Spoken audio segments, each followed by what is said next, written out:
tout de suite. Tête à tête.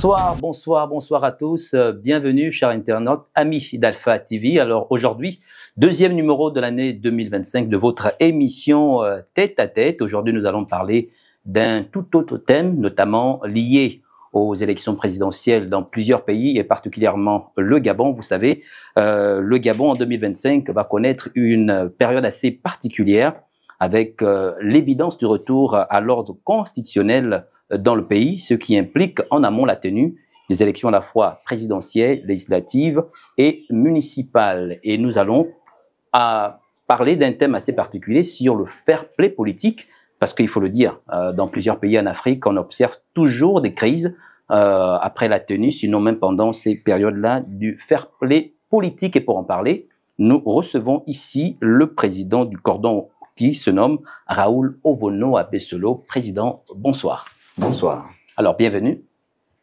C'est un plaisir d'être sur votre chaîne et je vous félicite très honnêtement de l'excellent travail que vous avez fait. Vous savez, c'est important de se rendre compte qu'on a des jeunes compatriotes qui ont du talent et qui peuvent, comme d'autres, faire correctement leur travail. Donc, je félicite Alpha TV et je vous encourage à continuer à travailler de cette façon et à faire honneur au Gabon. Merci beaucoup, Président, déjà pour ces encouragements et nous pensons pouvoir aller plus loin grâce à votre soutien, bien évidemment. Alors déjà, comment se porte le cordon? Le cordon se porte très bien. Après le référendum du 16 novembre 2024, auquel il a activement participé à travers une communication incitative, à travers un travail de terrain, le cordon aujourd'hui se porte très bien et il se projette pour les échéances à venir, dont la plus immédiate est l'adoption du nouveau code électoral pour lequel il est déjà en train de travailler, il est déjà sur le terrain, il est déjà en train de faire des propositions qui visent à améliorer ce processus et à faire en sorte que l'on arrive à des élections libres, transparentes, démocratiques, mais surtout avec des lendemains apaisés. Alors, il faut dire que votre association est vraiment très mouvementée aujourd'hui, très active, parce qu'on observe justement les différentes sorties sur le terrain. Et d'ailleurs, lors de vos lancements officiels, sorties déjà totalement réussies. Quel est le secret justement de votre mouvement? Alors, le secret du cordon, c'est une autre approche du soutien. Parce que nous avons été habitués jusqu'à maintenant à voir de nombreuses associations prétendre apporter leur soutien à X ou Y personnalité. Tout à fait. Le cordon apporte un soutien intelligent, qui n'est pas fondé sur de l'agitation intéressée, mais qui est fondé sur un apport d'idées, sur la pédagogie. Parce que nous estimons aujourd'hui que nous soutenons la politique du président de la transition. Nous soutenons la vision du président de la transition. Nous nous devons par conséquent de relayer cette vision auprès de la population, de relayer ses actions auprès de la population, mais surtout de faire œuvre de pédagogie en disant, lorsque nous apportons notre soutien, ce n'est pas simplement pour jouer les applaudisseurs pendant les rassemblements politiques. Non, mais c'est en étant une force de proposition. C'est en étant un mouvement qui est susceptible d'impacter sur le déroulement, dans le cas d'espèce, de la transition dans notre pays et de faire en sorte que la population à laquelle nous nous adressons puisse chaque fois faire des choix, mais des choix éclairés, puisse s'impliquer, parce que c'est cela dans la vie de la cité. Donc, le cordon est un mouvement qui a une approche différente, qui fait ce que nous appelons du soutien intelligent et qui ne fait pas de la gesticulation intéressée, qui ne fait pas ce que nous appelons pompeusement dans ce pays le conabélisme. Nous ne nous inscrivons pas dans cette approche, mais nous sommes une force de proposition, nous sommes une dynamique représentée sur toute l'étendue du territoire national et qui est même au-delà de nos frontières, parce que nous avons des représentations, effectivement. Nous avons, dans quel pays, par exemple? Nous avons des représentants en France, voilà. Nous avons des représentants dans d'autres pays de l'Union européenne, que nous avons d'ailleurs rencontrés il n'y a pas longtemps. Donc, nous sommes représentés dans les 9 provinces. Vous avez là des coordinateurs provinciaux. Et à l'international également, nous avons des représentants. Donc, le cordon est un mouvement qui se portait bien. C'est un mouvement dont l'impact aujourd'hui se fait ressentir chaque fois qu'il est question d'un problème d'intérêt national.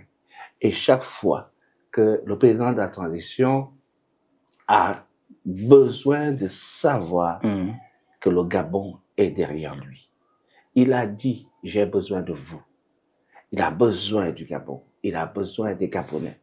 Et le cordon renouvelle sans cesse cette invite au soutien, en disant, Oligui n'est pas seul. C'est notre leitmotiv.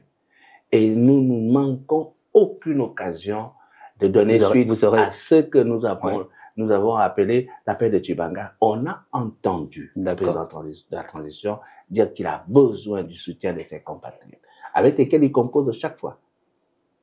Mais pour faire la démonstration chaque fois qu'il n'est pas seul, nous disons, Monsieur le Président, vous pouvez compter sur le cordon, comme le cordon compte sur vous, comme le Gabon compte sur vous. C'est cela, aujourd'hui, qui constitue la philosophie du cordon. Cette philosophie-là vraiment aurait été assez bien si vraiment le cordon également s'était impliqué, par exemple avec l'ancien régime, avec les élections qui ont eu lieu, on va dire, par le passé. Pourquoi maintenant avoir choisi d'accompagner, on va dire, cet appel du président de la transition? Alors, vous savez, lorsqu'il y a dépassement de paradigme, d'accord, il n'y a pas une rupture paradigmatique, mais il y a un dépassement de paradigme, il y a une forme de dispense. Le cordon a une raison d'être qui a été à l'origine de sa création. Nous l'avons dit, après l'appel de Tchibanga, nous avons, en tant que Gabonais, en tant que patriotes, imprégnés du vert, jaune, bleu, nous avons jugé nécessaire de répondre à cet appel du cœur du président de la transition, lorsqu'il a clairement dit qu'il ne se sentait pas soutenu quand il est attaqué par ses détracteurs. Soutenu par ses proches collaborateurs, notamment donc, ministres et tout le reste. Il n'y a pas que des collaborateurs immédiats, des ministres et autres qui doivent soutenir le président de la transition. Non. Tout le Gabon est bénéficiaire du coup de la libération. Tout le Gabon est bénéficiaire de ce qui se fait depuis que ce coup de libération est intervenu. Donc, tout le Gabon se doit de soutenir le président de la transition. Et vous savez, il a une démarche inclusive dans tout ce qu'il entreprend. Il ne compose pas uniquement avec ceux qui sont d'accord et partagent ses idées et sa vision pour le Gabon, mais même ses plus grands détracteurs, ses plus grands critiques, il n'hésite pas à leur tendre la main, il n'hésite pas à échanger avec eux, il n'hésite pas à prendre en compte leurs critiques et leurs observations. Donc à partir de cet instant, nous, en tant que cordon, en tant que collectif républicain, donc imprégné des valeurs républicaines, nous estimons qu'il y a lieu de témoigner à chaque instant notre indéfectible soutien au président de la transition, pour ne pas le redire, pour qu'il sache chaque fois qu'il n'est pas seul. Et nous disons, Oligui n'est pas seul. Nous procédons par la sensibilisation, mais nous procédons également par la riposte. Lorsqu'il est attaqué par rapport à une idée, à un projet ou à un certain nombre d'autres actions, nous disons, il est de notre devoir de riposter lorsqu'il est attaqué. Et c'est ce que nous faisons de la plus belle manière jusqu'à maintenant. Est-ce que vous ne vous attendez pas en retour à une certaine récompense, justement, à l'issue de ce soutien assez quand même prononcée. Vous savez, Par du cordon. Il y a une sentence quelque part qui dit « Point n'est besoin d'espérer pour recevoir, ni de réussir pour persévérer. » Il est possible que votre travail ne soit pas récompensé, mais vous devez toujours l'accomplir parce que c'est le devoir. Le devoir est une loi implacable et il faut toujours accomplir son devoir sans attendre espoir ou récompense. Donc, nous faisons ce que nous faisons par devoir et non par calcul d'arrière-boutique. Non, je pense que le cordon a la particularité l'intérêt de guider l'esprit, parfois. Hein. C'est un raccourci que je ne partage pas. D'accord. Parce que c'est l'esprit qui supplante la matière. Ça, c'est si on se laisse balader par les passions, ça veut dire qu'on est un homme du torrent, comme disait Victor de Saint-Martin, philosophe illuministe du XVIIIe siècle. Donc, nous aspirons à être de nouveaux hommes et qui sont susceptibles d'accomplir ce qu'on appelle le ministère de l'homme-esprit. Donc, nous ne laissons pas la matière prendre le dessus sur l'esprit. Donc, c'est l'esprit qui guide la matière dans notre approche. Et nous n'avons pas besoin de calcul quelconque pour apporter notre soutien au président de la transition. Sinon, il n'y a plus de détachement dans ce que nous faisons. La liberté d'expression n'est pas un slogan, mais un fait. Dire ce que l'on pense en respectant les causes, c'est cela la maturité. Vous êtes un expert en politique, l'économie c'est votre domaine, l'entrepreneuriat est ce qui vous passionne le plus. C'est dans cette optique que Alpha Télévision a créé pour vous l'émission Tête à Tête. Un tête-à-tête pour vous pendant 25 minutes pour éclairer l'opinion. Et ça se passe tous les jeudis sur Alpha Télévision à partir de 19h. Passez le message.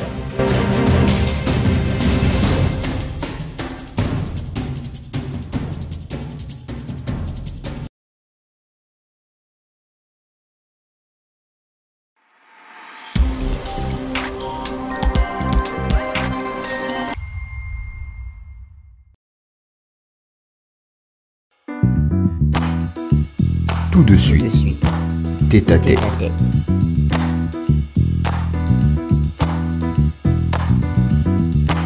Notre démarche n'est pas une démarche intéressée, mais totalement désintéressée. Vous savez, vous pouvez participer à une construction sans attendre salaire ou récompense. Mais la plus grande récompense, c'est la satisfaction morale. La plus grande récompense, c'est de se dire on a participé à la construction de cet édifice. Et l'édifice en question, ici, c'est le Gabon. Quoi de plus noble, quoi de plus merveilleux qu'à travers des initiatives, on puisse participer à la construction du Gabon. Le Gabon nouveau. Le Gabon qui est en pleine mutation, en pleine transformation depuis le 30 août 2023. Ce Gabon rêvé par nos ancêtres et dont on se rend compte qu'on peut y accéder. Donc, c'est exactement ça, notre approche. Elle n'est pas dans des calculs ou dans des attentes quelconques, non. D'accord. Alors, aujourd'hui, il faut le dire que le chronogramme de la transition progressivement va vers sa fin parce que, à l'heure actuelle, on a assisté à l'élaboration du nouveau code électoral qui va être examiné dans quelques jours, sinon du 10, à une certaine période, et également à l'appel à la révision de la liste électorale. Alors, est-ce qu'au niveau du cordon, vous avez appelé vos membres, notamment à se faire inscrire pour les échéances à venir? Il est un fait caractéristique du cordon, c'est qu'il met toujours en exergue la dimension pédagogique. Nous l'avons fait pendant la campagne pour le référendum et nous avons commencé à le faire pour inciter nos compatriotes à s'inscrire massivement sur les listes électorales, pour ceux qui sont primo-électeurs. Et pour les autres, à s'assurer qu'effectivement, leur nom figure sur ces listes électorales-là. Vous savez, il n'y a rien de tel que se priver de ce pouvoir, de cette possibilité que nous avons, parce que le bulletin de vote en démocratie est la plus grande arme qui est susceptible de faire ou de défaire. Alors nous disons aux uns et aux autres que la définition la plus basique de la démocratie, c'est le pouvoir au peuple. Démos et kratéine. Donc, ce pouvoir-là, comment on va l'exercer si déjà nous ne sommes pas à même de participer au processus de désignation de ceux qui sont appelés demain à nous représenter? Nous disons, c'est le moment ou jamais. Peut-être certains ne croyaient plus à ce que représente le vote. Peut-être que certains étaient convaincus que le vote ne peut plus changer leur quotidien. Le vote ne peut plus contribuer à l'amélioration de leurs conditions de vie, à l'amélioration de leur situation. Nous disons, attention, il y a le Gabon d'avant le 30 août, il y a le 30 août 2023, j'entends, il y a le Gabon d'après le 30 août 2023. Et ce Gabon après le 30 août 2023 intègre tous les Gabonais, est destiné à faire en sorte que la restauration des institutions en cours soit bénéfique à tous les Gabonais. Donc, personne ne doit rester en marge de ce qui se fait. Il ne faut pas se retrouver demain à dénoncer des choix faits par d'autres, alors qu'on avait soi-même la possibilité de participer à ce choix. Et la meilleure façon de participer à la désignation de ceux qui sont appelés à nous représenter, c'est de s'inscrire sur les listes électorales. Si on n'a jamais voté, ou si on a primo-électeur, donc s'inscrire sur les listes électorales, vérifier si son nom figure sur les listes électorales. Nous partageons même cette proposition qui a été faite, disant que si on peut rendre le vote obligatoire et faire en sorte que la carte d'électeur soit assimilable à une carte d'identité, je pense que cela représenterait d'une certaine façon une avancée pour notre démocratie, même si la liberté de choix doit être laissée à chacun de participer ou de ne pas participer, mais le cordon invite les Gabonais à s'inscrire massivement sur les listes électorales et, le moment venu, à participer à l'élection qui arrive à grands pas dans notre pays. Alors, nous allons aller de plein pied dans le vif du sujet, parler du fair play politique. Il faut dire également que vous avez produit un document, d'ailleurs, qui est déjà revenu au Parlement, qui permettrait justement à ce que ces derniers puissent légiférer sur cette question pour amener les acteurs politiques justement à observer, si vous voulez, au cours des présidentielles, sinon au cours de certaines élections, ce que vous appelez le fair play politique. Expliquez un peu aux Gabonais déjà, qu'est-ce que vous entendez, vous, par ce fair play politique? Alors, le fair play politique, l'expression fair play, nous savons qu'elle est tirée du monde sportif. L'élection, quelle qu'elle soit, est souvent assimilée à une compétition. Et dans une compétition, il y a des règles. Et quand on s'engage à participer à une compétition, c'est qu'on s'engage à en respecter les règles. Ces règles régissent la compétition avant, pendant et après. Il nous a été donné de constater que dans notre pays, à chaque fois qu'il y a une élection, surtout présidentielle, les mêmes causes produisent les mêmes effets. Le processus est jugé non crédible, frauduleux, et il s'ensuit des contestations, il s'ensuit des casses, il s'ensuit des pillages, il s'ensuit des dégâts matériels importants et des pertes en vies humaines. Alors la question est de savoir, est-ce que nous allons laisser les mêmes causes produire les mêmes effets, ou alors nous allons nous intéresser aux causes profondes de ces conséquences?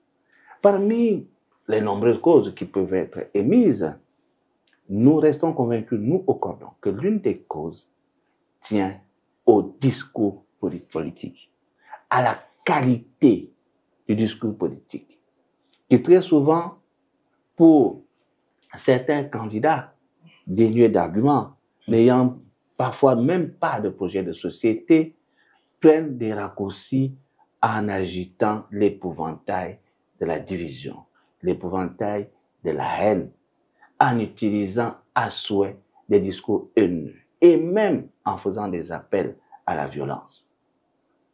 Or, les conséquences, nous les avons déjà énumérées. D'instaurer le fair play politique. Et comment? Qui amènerait celui qui a perdu une élection de reconnaître qu'il a perdu et de féliciter celui qui a gagné. C'est une question de culture politique, c'est une question de culture démocratique et nous pouvons arriver à cela.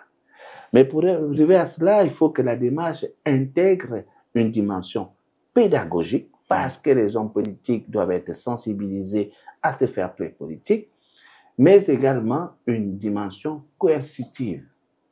D'où la démarche à l'endroit du Parlement de la transition. Parce que nous estimons qu'il est possible que le législateur légifère sur la question. L'on ne peut pas, au prétexte de respecter la liberté d'expression, penser qu'on peut dire ce qu'on veut, quand on veut et comme on veut, surtout quand nous sommes un homme politique, un leader d'opinion. La portée du discours politique d'un leader d'opinion peut amener ses sympathisants ou ceux qui partagent son ambition, sa vision, pour le Gabon encore faut-il qu'il y en ait une, à l'appliquer stricto sensu. Ça veut dire que les débordements ne sont jamais très loin. Et on l'a vu pour ne pas laisser passer cela outre. On a vu il n'y a pas longtemps un homme politique qui revendique la victoire à l'élection présidentielle de 2023, déclarer ou oser déclarer que le développement de notre pays est bloqué par certaines ethnies. Vous imaginez la gravité de tels propos? Mais combien de condamnations il y a eu? D'une certaine façon, Président, par rapport à ce combien de condamnations il y a eu? C'est inacceptable. Vous allez poursuivre par rapport à ce que ce dernier aurait avancé. Est-ce qu'il n'y a pas une part de vérité quand même par rapport à ce qu'il dit? Il n'y a pas de part de vérité à la bêtise. Il n'y a jamais de part de vérité à la bêtise. Vous savez, on peut se prévaloir de n'importe quelle science. Mais quand on tient de tels propos, c'est de la bêtise. Il n'y a rien d'autre, c'est cela, c'est de la bêtise. Parce que vous imaginez un seul instant que ces propos aient été pris pour argent comptant par des habitants dans ne sait trop quel quartier de Libreville, ou de quelle ville ou de quelle région du Gabon, et qu'ils soient descendus dans la rue pour dire c'est telle ou telle ethnie, c'est telle ou telle ethnie, on a entendu tel dire que c'est vous qui bloquez le développement de ce pays, alors nous devons nous en prendre à vous pour que désormais notre pays connaisse un développement. Mais c'est d'une extrême gravité. C'est d'une extrême gravité. C'est pour cela que nous n'hésitons pas à dire que c'est de la bêtise, indépendamment des qualités dont on peut se prévaloir. Quand on fait mal, il faut être susceptible de le dire. Donc, c'est devant la gravité de tels propos et les conséquences désastreuses que de tels propos peuvent avoir que nous disons, il y a lieu de légiférer. Il faut tracer les bornes au discours politique. Il faut tracer des limites à ne pas franchir dans le discours politique. Ce n'est pas parce qu'on a des ambitions qu'on doit être capable, on doit être prêt à marcher sur des cadavres pour y arriver. Non, ce n'est pas cela l'ambition politique noble. C'est le pouvoirisme, comme disait le père Paul Mbabesolo, c'est-à-dire le pouvoir pour le pouvoir. Donc, la nécessité pour le cordon est de soumettre au Parlement de la transition cette idée de légiférer sur le discours politique. Parce que ce discours politique, aujourd'hui, bien malheureusement, prend très souvent des proportions dramatiques. Et avant que nous nous retrouvions demain dans des situations comme celles que nous avons connues et regrettées au Rwanda, c'est maintenant qu'il faut baliser le terrain. C'est maintenant qu'il faut inviter les acteurs politiques, surtout ceux qui seront candidats à la prochaine élection présidentielle qui arrive, ce n'est un secret pour personne, il y a une prochaine élection présidentielle, ceux qui seront amenés à se porter candidat durant cette élection présidentielle doivent prendre cet engagement. L'engagement de respecter le fair play politique, l'engagement de respecter les règles qui seront édictées et surtout doivent être sensibilisés sur les risques encourus en cas de non-respect d'un certain nombre de dispositions réglementaires que nous invitons le législateur à mettre en place. Parce que si nous pensons un seul instant que c'est une atteinte à la liberté d'expression, ça veut dire que nous avons une lecture non attentive de ce qu'est la liberté d'expression. On ne peut pas tout dire, on ne peut pas tout faire. Non, il y a des limites à ne pas franchir parce que notre vivre ensemble se retrouve compromis, parce que l'unité nationale, qui est notre héritage le plus cher, se retrouve compromise.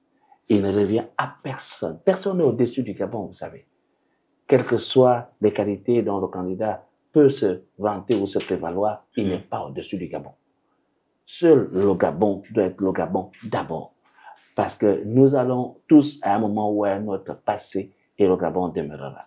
La liberté d'expression n'est pas un slogan, mais un fait.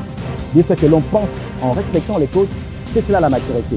Vous êtes un expert en politique, l'économie c'est votre domaine, l'entrepreneuriat est ce qui vous passionne le plus. C'est dans cette optique que Alpha Télévision a créé pour vous l'émission Tête à Tête. Un tête-à-tête pour vous pendant 25 minutes pour éclairer l'opinion. Et ça se passe tous les jeudis sur Alpha Télévision à partir de 19h. Passez le message.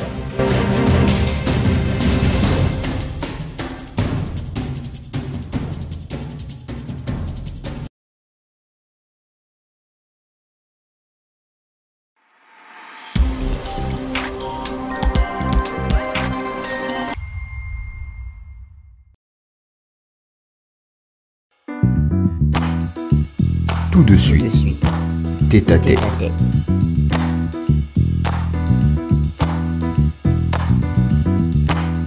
Donc, le cordon suggère au Parlement de la transition de légiférer sur la question du discours politique pour que demain, nous ayons des élections avec des lendemains apaisés. L'on ne peut pas assurer qu'il n'y ait aucune contestation. Ça aussi, ça fait partie du jeu démocratique. Qu'on puisse dire qu'on n'est pas d'accord avec telle ou telle chose. Mais tant que ça se fait dans le cadre réglementaire indiqué, tant que des hommes politiques n'usent pas de mauvais discours ou d'incitation à la haine, d'incitation à la violence, nous disons cela peut se faire sans aucun problème. Mais et cela passe aussi par une question de transparence, parce qu'il faut dire parfois le discours politique est motivé généralement par certaines règles de jeu qui ne sont pas, si vous voulez, bien arbitrées. Voyez-vous, comme un match de football, il y a parfois des arbitres qui peuvent plancher ou bien pencher pour un camp si vous le voulez, et après le camp d'en face peut, d'une certaine façon, on va dire quoi, exprimer une certaine frustration, et cela peut être également à l'origine de certains discours politiques que nous assistons généralement dans des élections dans plusieurs pays africains, au Gabon en particulier. Non, à partir du moment où on a accepté, en se portant candidat, les règles du jeu, ça veut dire qu'on a accepté de les respecter. Ces règles sont préétablies avant la compétition. Et quand on participe à la compétition, on s'est engagé à respecter les règles du jeu. Toutes les parties se sont engagées à respecter les règles du jeu. Et quand il y a une des parties qui se sent lésée, les voies de recours existent. Mais parmi ces voies de recours, il n'y a pas le recours à la violence. Malheureusement, la violence n'étant en rien une solution lorsqu'on est apôtre de la paix, la violence n'est pas une solution. Donc, pourquoi nous disons fair play politique? Parce que c'est aussi une disposition d'esprit. Quand on participe à une compétition, qu'est-ce qui va nous convaincre, si ce n'est de la prétention exagérée, que c'est nous qui allons forcément gagner? L'on doit être susceptible d'intégrer qu'au-delà de ce que nous avons comme qualité, au-delà de ce que nous avons comme projet de société, il est possible qu'il n'y ait pas l'adhésion populaire nécessaire. Il est possible que pour un certain nombre d'autres critères, on en arrive à perdre. Et si on a perdu, on doit être capable d'accepter la défaite. Il n'y a pas lieu de présumer de la victoire d'un tel ou d'un tel autre. Non. On peut être favori et perdre, tout comme on peut être l'outsider et gagner. Si on perd, qu'on a perdu, de sorte que après l'élection, on n'en arrive plus à toute cette désolation, toutes ces larmes, toute cette catastrophe que nous connaissons chaque fois qu'il y a élection présidentielle dans notre pays, surtout élection présidentielle, parce que c'est là où les violences ont tendance à culminer à leur niveau le plus élevé. Nous pouvons arriver à ce qui se fait ailleurs, où le vaincu appelle le vainqueur pour le féliciter, où les partisans d'un camp se retrouvent avec des partisans de l'autre camp, se serrent la main, s'embrassent pour dire c'est le Gabon qui avance. Notre démocratie, c'est vrai, elle est jeune, mais elle peut être jeune et faire preuve de maturité. Parce qu'entre les deux, il n'y a pas de lien entre la maturité et l'âge, il n'y a pas de lien. On peut être jeune et être très mature, tout comme on peut être vieux et totalement immature. Donc, c'est notre pays qui gagnerait dans cette approche du fair play politique. C'est notre démocratie qui s'en trouverait renforcée, que tout ce qui peut compromettre notre vivre ensemble, notre unité nationale soit combattu. Et c'est ce combat noble pour l'unité du Gabon que nous faisons à travers cette proposition de fair play politique et d'engagement pour un discours politique responsable. Alors, on le sait, 2025 est une année, on va dire, électorale pour le Gabon. Si ce n'est pas un secret, le cordon présentera-t-il des candidats aux différentes élections, sauf pour la présidentielle? Non, il est clair que le cordon, nous l'avons dit, c'est un mouvement qui a une implantation nationale, voire internationale. En tant qu'acteur majeur dans le paysage associatif, il est certain que les nombreux cadres qui composent notre association ne peuvent pas rester en marge de tout le processus électoral qui aura lieu. Il y en a parmi ces cadres qui constituent le cordon, ceux qui ont toutes les chances de remporter une élection législative, une élection municipale. Il y en a qui pourraient très facilement devenir demain député, devenir demain maire d'une commune, et ainsi de suite. Donc, nous allons tout naturellement présenter des candidats aux différentes élections législatives et municipales. Donc, ça ne fait aucun doute qu'en tant qu'association, qu'en tant que dynamique représentée sur tout le territoire national et en dehors, que nous ne resterons pas en marge de ce processus. Parce que vous savez, et c'est le président de la transition, une fois de plus, qu'il a dit, qui a prôné l'émergence d'une nouvelle classe politique. Il a dit encore lors de son dernier discours à la nation qu'il perçoit à travers les échanges, les débats qu'il suit, qu'il y a l'émergence d'une nouvelle classe politique. Et au cordon... C'est comme si le cordon demain va se muer en parti politique, il semble. Non, ce n'est pas son ambition pour le moment. Pour le moment. Mais après... Ce n'est pas son ambition, mais nous ne pouvons pas nous imposer des limites comme si nous nous auto-flagellions. D'accord. Nous ne nous faisons pas harakiri, mais nous disons, notre vocation, le but de notre mouvement, c'est de soutenir le président de la transition. C'est cela et rien d'autre. Soutenir le président de la transition dans sa vision pour le Gabon, dans ses différentes initiatives pour le Gabon, le soutenir. C'est pour ça que nous devons garder l'aspect associatif. Nous garderons l'aspect associatif. C'est pour cela que nous devons nous muer en autre chose. Cela se fera. Mais le but reste celui-là. Soutenir le président de la transition, il n'y en a pas un autre. Et si, au cours justement de ces échéances électorales, vos candidats parvenaient à perdre, serez-vous prêt également aussi à mettre en œuvre justement votre fair play politique dont vous prenez d'ailleurs?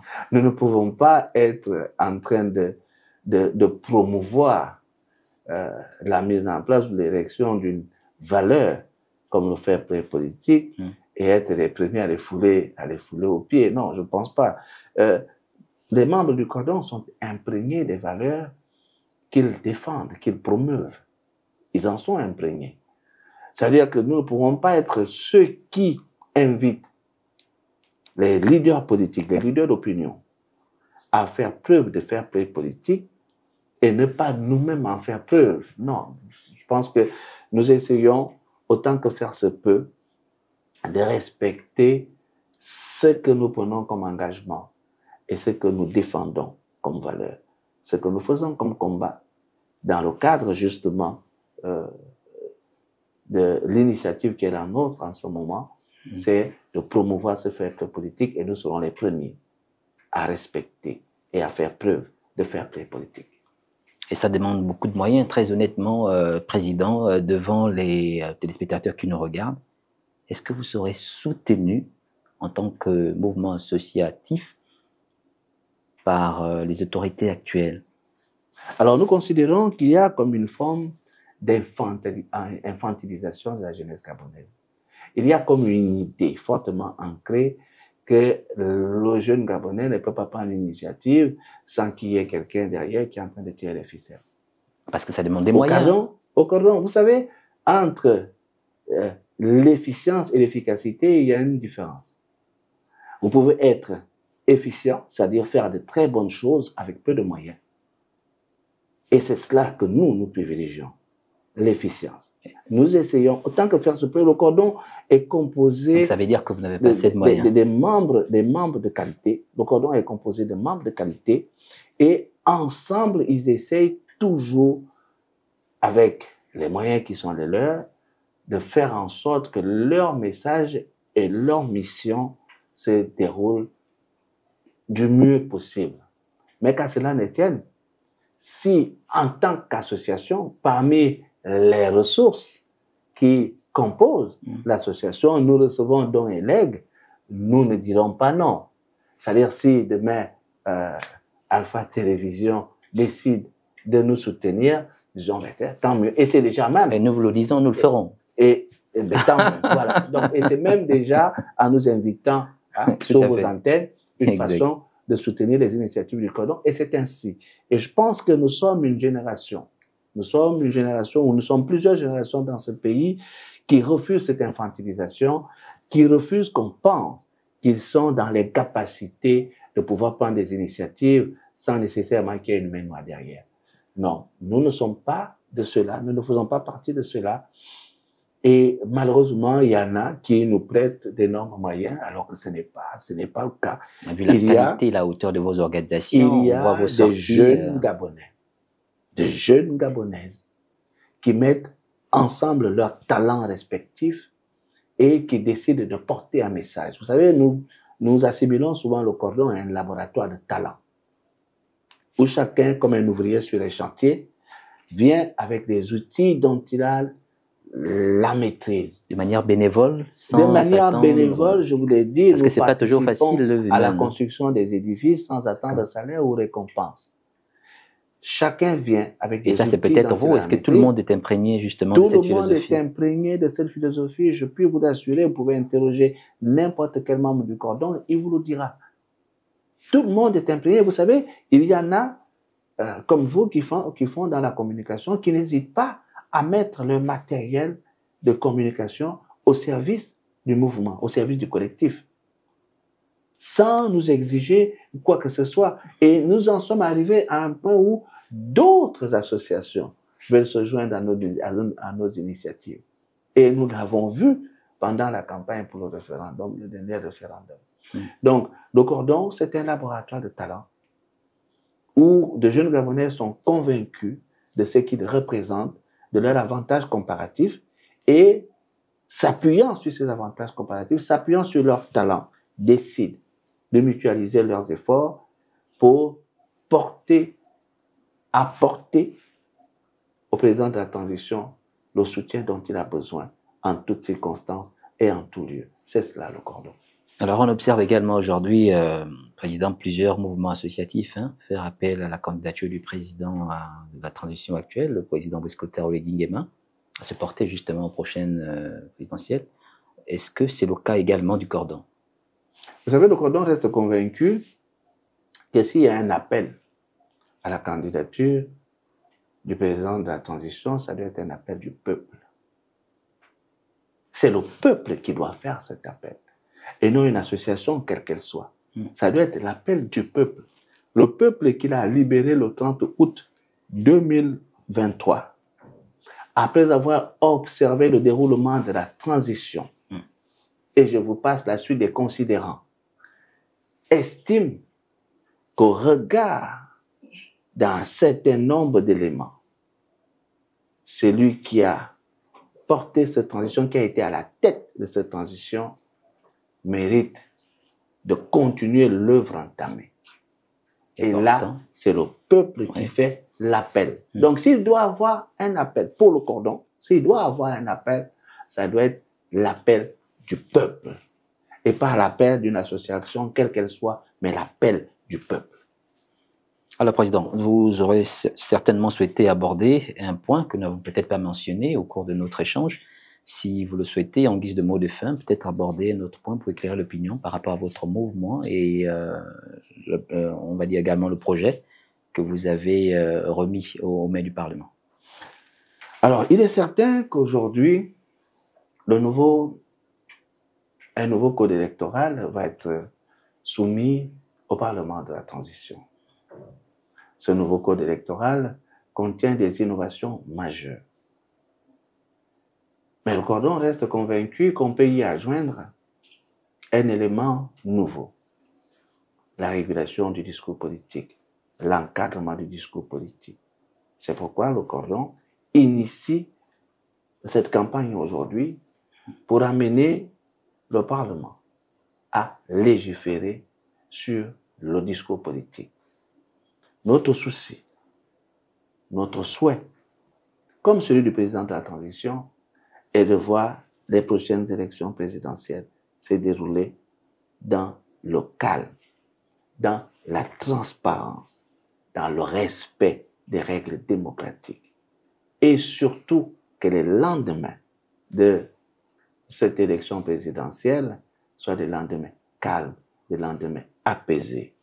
Et nous restons convaincus que pour arriver à ces résultats, il faut que le discours des hommes politiques soit encadré, qu'ils ne se permettent plus, comme cela a été le cas il n'y a pas longtemps, de faire des appels à la haine, de tenir des discours haineux, de diviser les différentes composantes de la société gabonaise. La richesse ethnique du Gabon est telle qu'il ne faut pas y introduire un poison de la division, qu'il ne faut pas semer le trouble alors que la cohabitation entre tous ces groupes ethniques est pacifique à ce jour. Le vivre ensemble, notre vivre ensemble n'a pas de prix. Notre unité nationale n'a pas de prix. Et il ne faut laisser aucun aventurier politique animé par des desseins inavoués de venir perturber ce vivre ensemble-là, perturber cet équilibre politique. Et nous disons à ces aventuriers politiques que ça suffit. Il faut arrêter de jouer avec la vie des Gabonais, qu'il faut arrêter de mettre en péril le vivre ensemble des Gabonais, l'unité nationale des Gabonais. Et cela passe par un encadrement dans le respect des dispositions réglementaires, dans le respect de la liberté d'expression, un encadrement du discours politique. Alors, Président, aujourd'hui, vous venez d'être reçu par justement la télévision Alpha, qui est une web TV. Alors, votre avis, votre appréciation par rapport justement à cette jeune structure qui ne cesse de faire son bon nombre de chemin. Alors, je dois avouer, sans manier la langue de bois, que je suis émerveillé. Je suis émerveillé par le travail que vous avez fait, par la qualité de ce travail. Vous savez, le nom est porteur de sens. Hein, TV Alpha, ça veut dire que TV commencement. Hein, parce que quand il y a un commencement, c'est qu'il y a une fin. Tout à fait. Donc, c'est un travail que je trouve mais très appréciable. Et vous avez tous mes encouragements, et je vous le redis net, je ne manie pas la langue de bois. Si ce n'était pas le cas, je vous l'aurais dit également. Je pense que vous êtes à encourager. Et il faut continuer sur cette voie et faire en sorte que demain, par le travail que vous abattez aujourd'hui, vous soyez internationalement reconnu comme une web TV dont l'impact sur les internautes et même au-delà est tel que son influence sur les faits de société, son influence sur la vie politique, son influence sur d'autres éléments de la vie quotidienne même, soit de plus en plus palpable et qu'on vous reconnaisse le professionnalisme qui est le vôtre et que nous, au niveau du cordon, nous estimons que c'est du professionnalisme et tout professionnalisme est encouragé. Donc, vous avez tous nos encouragements, vous avez toutes nos félicitations et toute notre fierté d'avoir été sur votre plateau. Merci beaucoup, Président, pour tous ces encouragements, encore une fois de plus. D'accord. Voilà, très chers téléspectateurs, vous venez de suivre là votre émission Tête à Tête. Nous parlions du fair play politique, l'appel à la responsabilité du discours des hommes politiques gabonais en période électorale, que notre pays va d'ailleurs connaître cette année 2025, il faut le dire. Nous étions là avec le président du cordon, Monsieur Raoul Ovono Abessolo. Merci déjà d'avoir accepté notre invitation. Merci d'avoir également édifié nos internautes qui vous regardent d'ailleurs pour justement avoir introduit aujourd'hui au niveau du Parlement, on va dire ce texte qui permettra désormais à ces acteurs politiques de pouvoir observer justement votre proposition pour que le vivre ensemble au Gabon soit, on va dire dorénavant, une clé, une particularité pour que notre pays immortel reste toujours digne d'envie à travers le monde. Merci. C'est moi qui vous remercie. La liberté d'expression n'est pas un slogan, mais un fait. Dire ce que l'on pense en respectant les causes, c'est cela la maturité. Vous êtes un expert en politique, l'économie c'est votre domaine, l'entrepreneuriat est ce qui vous passionne le plus. C'est dans cette optique que Alpha Télévision a créé pour vous l'émission Tête à Tête. Un tête-à-tête pour vous pendant 25 minutes pour éclairer l'opinion. Et ça se passe tous les jeudis sur Alpha Télévision à partir de 19h. Passez le message.